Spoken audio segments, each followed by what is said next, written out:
வணக்கம். விஎல்ஜி பிரசன்ஸ் இன்னைக்கு உங்களுக்காக சொல்ல போற அருமையான கதை கிராமத்து பெண்ணின் கனவு. எழுதியவர் முகேஷ். கதைக்குள்ள போலாமா? மாலதிக்கு திருமணமாகி ஒரு வாரம் ஆகியிருந்தது. ஆனால் அவள் முகத்தில் கல்யாணமான பெண்ணுக்கு உரிய லட்சணம் தெரியவில்லை. எதையோ பறி கொடுத்தவளை போல் காணப்பட்டாள். ஆம், அவள் எழுந்தது தன் எதிர்கால வாழ்க்கையை, தன் கனவை. அந்த சோகத்தை தாங்க முடியாமல் அவள் கட்டிலில் உள்ள தலையணையில் முகம் புதைத்து அழுது கொண்டிருந்தாள். ஒரு வாரத்திற்கு முன் அந்த வகுப்பு மாணவர்களின் கூச்சலில் மூழ்கியிருக்க வகுப்பாசிரியை தனக்கே உரிய பாணில் அந்த வகுப்பிற்குள் நுழைய மாணவர்களின் கூச்சல் ஓய்கிறது. தன் கண்ணாடியை சரி செய்து கொண்டு கரும்பலகையை பார்க்கிறார். கொட்டை எழுத்தில் 10th A என்று எழுதப்பட்டிருக்க தன்னை அறிமுகம் செய்து கொண்ட ஆசிரியை ஒவ்வொரு மாணவர்களின் பெயரையும் அவர்களின் லட்சியத்தையும் அவர்களிடம் கேட்டு தெரிந்து கொள்கிறாள். ஒரு சிலர் மாணவர்கள் விவசாயம் செய்ய வேண்டும் என்றும், இன்னும் சிலர் பக்கத்தில் உள்ள சர்க்கரை ஆலைக்கு வேலைக்கு செல்ல வேண்டும் என்றும் கூறினார்கள். பெரும்பாலான மாணவிகளுக்கு எதிர்காலம் என்பது உள்ளதே அன்றுதான் தெரிந்து கொள்கிறார்கள். அவர்களின் ஏகோபித்த பதிலாக 10வது 12வது முடித்தவுடன் கல்யாணம் செய்து கொண்டு கணவன் வீட்டிற்கு தொண்டு செய்வதே தங்களின் தலையாய கடமை என்று நினைத்திருக்கிறார்கள் போலும். அது அவர்களின் குற்றமல்ல, இந்த சமூகத்தில் பெண்களுக்குள்ள நிலைமை என்று ஆசிரியர் நினைத்து கொண்டார். வெகு சில மாணவிகள் சொந்த ஊரில் உள்ள பள்ளிக்கூடத்திலேயே ஆசிரியாக விரும்புவதாக கூறினார்கள்.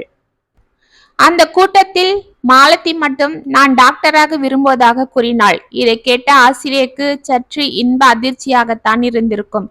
அதை நிரூபிக்கும் பொருட்டு அவர் எதற்கு என்று அவர் மாலதியிடம் கேட்க, இந்த ஊரில் உள்ளவர்களுக்கு யாருக்காவது உடம்பு முடியாமல் போனால் ஆஸ்பத்திரிக்கு செல்வதற்கு இங்கிருந்து 25 கிலோமீட்டர் போக வேண்டும். அப்படி செல்வதற்குள்ளேயே சிலர் இறந்து விடுவதும் உண்டு.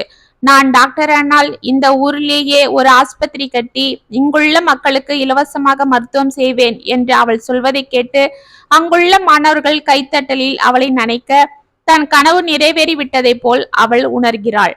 அன்று மாலை பள்ளிக்கூடம் முடிந்து தன் தோள்களோடு அரட்டை அடித்துக் கொண்டு வீட்டிற்கு செல்லும் வழியில் 22 வயதிற்கும் ஒரு இளைஞன் கையில் பூவோடு வந்து மாலதியிடம், என் பெயர் அர்ஜுன், என்னை உனக்கு தெரியாது, ஆனால் உன்னை எனக்கு தெரியும், நான் உன்னை காதலிக்கிறேன் என்று சொல்லி அந்த ரோஜா பூவை அவளிடம் நீட்ட மாலதி அதிர்ச்சி கலந்த முகத்தோடு, ஏய் பேசாம போயிரு, என் ஊர்ல இருக்கிறவங்க யாராவது பார்த்தா பெரிய பிரச்சனை ஆயிடும் என்று சொல்லி சுற்றும் முற்றும் பார்த்தாள்.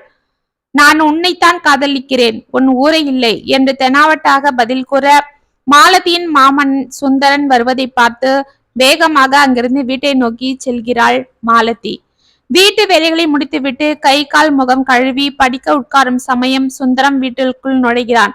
மனதில் ஒருவித அதிர்ச்சி. நேராக பின் வாசலுக்கு சென்று, அக்கா, நம்ம மாலதி பண்றது எனக்கு என்னமோ தப்பாப்படுது. ஒன்றும் புரியாமல் அவள் என்னப்பா சொல்ற என்று கேட்க, பள்ளிக்கூடம் விட்டு வரும்போது நம்ம மாலதி பக்கத்து ஊர் பையன் கூட பேசிட்டு இருந்தா, என்னை பார்த்ததும் வேகமாக வீட்டுக்கு வந்துட்டா என்று அவன் கூறி முடிப்பதற்குள் அவள் அம்மா மாலதியிடம் வந்து, மாமா சொல்றது உண்மையா? இல்லம்மா, அவன் யாருன்னே எனக்கு தெரியாது, அவன்தான் வந்து என்ன லவ் பண்றான்னு சொன்னான். உடனே சுந்தரம் அங்கு வந்து, அப்ப அவன் யாருன்னே உனக்கு தெரியாது? தெரியாது மாமா, பவ்யமான குரலில் மாலதி. அப்போ எதுக்கு என்ன பார்த்ததும் வீட்டுக்கு வேகமா ஓடின? தேவையில்லாம பிரச்சனை ஆயிடுன்னு பயந்துதான் வேகமா வீட்டுக்கு வந்துட்டேன். அக்கா, இவ எதையோ மறைக்கிறான்னு நினைக்கிறேன் என்றான் சுந்தரம். மாலதியின் அம்மா, ஐயோ, குடும்பமானத்தையே கப்பல் ஏத்திட்டியேடி. மாலதி, ஐயோ, நான் ஒன்னும் பண்ணலம்மா, நான் பார்த்ததால சரி, வேற யாவது பார்த்திருந்தா என்ன ஆயிருக்கும்?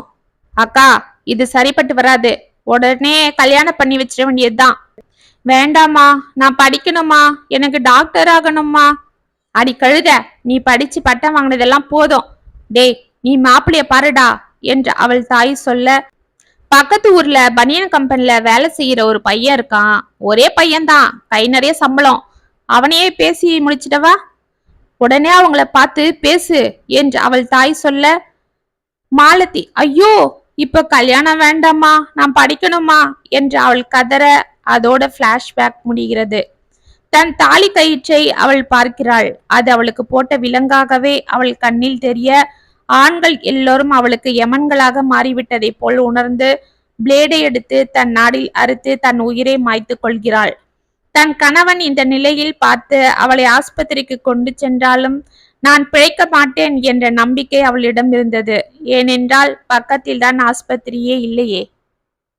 இத்துடன் கிராமத்து பெண்ணின் கனவு கதை முற்றும். இந்த கதை உங்களுக்கு பிடிச்சிருந்தா கமெண்ட்ஸ்ல சொல்லுங்க, லைக் பண்ணுங்க, ஷேர் பண்ணுங்க, மறக்காம சப்ஸ்கிரைப் பண்ணிக்கோங்க. மீண்டும் நாளைக்கு ஒரு அருமையான கதையோட உங்களை சந்திக்கிறேன். அது வரைக்கும் இனிப்பிலே இருங்க. நன்றி, வணக்கம்.